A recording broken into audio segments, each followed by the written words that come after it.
Doctor तुम्ही प्रिस्क्रिप्शनवर तर स्टिरॉइडच्या गोळ्या लिहून दिल्यात. आम्हाला स्टिरॉइडची खूप भीती वाटते. ते घेणं गरजेचं आहे का? तुमचा प्रश्न अतिशय योग्य आहे. स्टिरॉइड जसा सायलेंट हीरो आहे, तसा सायलेंट व्हिलनही आहे. पण तज्ञांच्या सल्ल्याने जेव्हा तुम्हाला स्टिरॉइड दिलं जातं, त्याला ब्रिजिंग थेरपी असं म्हणतात.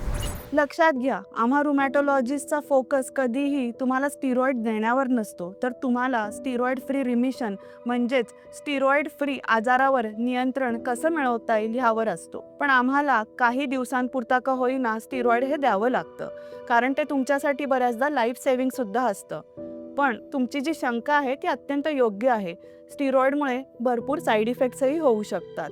मग अशा वेळेस तज्ज्ञांच्या सल्ल्यानुसार म्हणजेच रुमॅटॉलॉजिस्टच्या सल्ल्यानुसार स्टिरॉइडचं प्रिस्क्रिप्शन घ्या, त्याची नीट माहिती करून घ्या आणि मगच ते औषध रेग्युलरली घ्या. तर स्टिरॉइड प्रिस्क्रिप्शनला घाबरू नका, कारण आमचा भर म्हणजेच रुमॅटॉलॉजिस्टचा भर तुम्हाला स्टिरॉइड फ्री रिमिशनकडे नेण्याचाच असतो.